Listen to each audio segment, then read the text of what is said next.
अगर हम चुनावी जंग की बात करें तो पूरे देश की निगाह गुजरात पर आकर टिकी हुई है। इस बार गुजरात चुनाव एक बेहद ही रोमांचक मोड़ ले चुका है।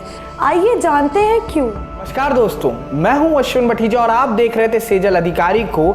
चाहे वो अरविंद केजरीवाल का हिंदुत्व कार्ड प्ले करके लक्ष्मी गणेश जी की फोटो को इंडियन करेंसी में होने की मांग करना हो या हाल ही में हुए मोरबी ब्रिज हादसे की बात हो, गुजरात चुनाव एक नया मोड़ ले चुका है।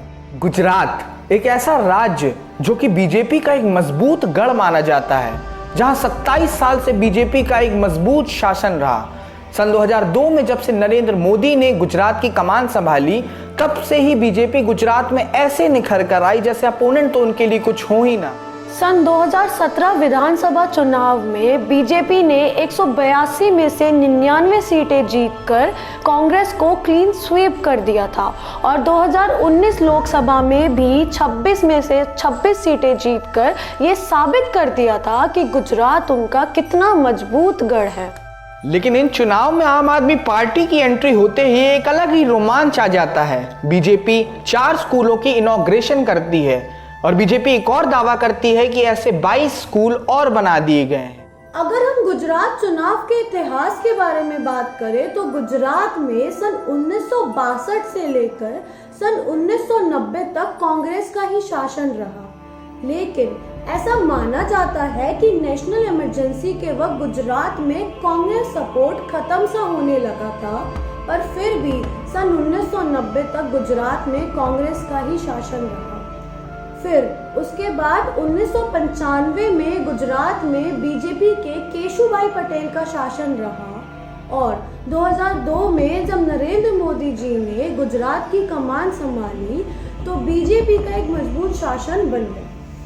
गुजरात के रिलीजियस और कास्ट इक्वेशन को देखें तो गुजरात में लगभग 88% जनता हिंदू है और 10% मुस्लिम है। इनमें से 40% जनता ओबीसीज में आती है और माना जाता है कि इन्हीं 40% जनता को नरेंद्र मोदी ने काफी हद तक हिंदुत्व के अंदर बांधा और हिंदुत्व कार्ड को ही डिफेंड करने के लिए केजरीवाल ने डिमांड की कि लक्ष्मी गणेश की फोटो को इंडियन करेंसी में छापा जाए। और इसके बाद गुजरात में लगभग SC/ST पॉपुलेशन जो है वो है 23%। अगर हम गुजरात के जीडीपी के बारे में बात करें तो गुजरात देश का चौथा सबसे बड़ा राज्य है जीडीपी के मामले में और पर कैपिटा इनकम के हिसाब से 10वां सबसे बड़ा राज्य है। अगर हम बात करें तो बीजेपी के लिए ये चुनाव बेहद ही महत्वपूर्ण है, क्योंकि जाहिर सी बात है आम आदमी पार्टी के पास ज्यादा कुछ खोने को है नहीं और आम आदमी पार्टी अगर ऑपोजिशन बनकर भी उभरती है तो एक बड़ी बात हो। आम आदमी पार्टी अपना Delhi model of governance Gujarat के सामने रख रही है, जिसमें फ्री में बिजली, better education policy, better health policy और मोहल्ला क्लिनिक्स भी हैं। लेकिन दूसरी तरफ बीजेपी कह रही है कि ऐसे फ्री की रेवड़ी से बचें। लेकिन अगर आप गुजरात की वोट बैंक को जरा गौर से देखें तो गुजरात पंजाब, राजस्थान या दिल्ली की तरह नहीं है। ये गुजरात है जहां मोदी फैक्टर अंत में सबसे ज्यादा रोल प्ले करता है। तो जाहिर सी बात है आम आदमी पार्टी के लिए ये एक बड़ा चैलेंज होगा, जिनके पास गुजरात में कोई स्टार नेता भी नजर नहीं आता। अगर आप इस बार गुजरात के बड़े मुद्दे की बात करें तो बढ़ती महंगाई, किसानों का मुद्दा और बेरोजगारी अहम रोल प्ले करती है।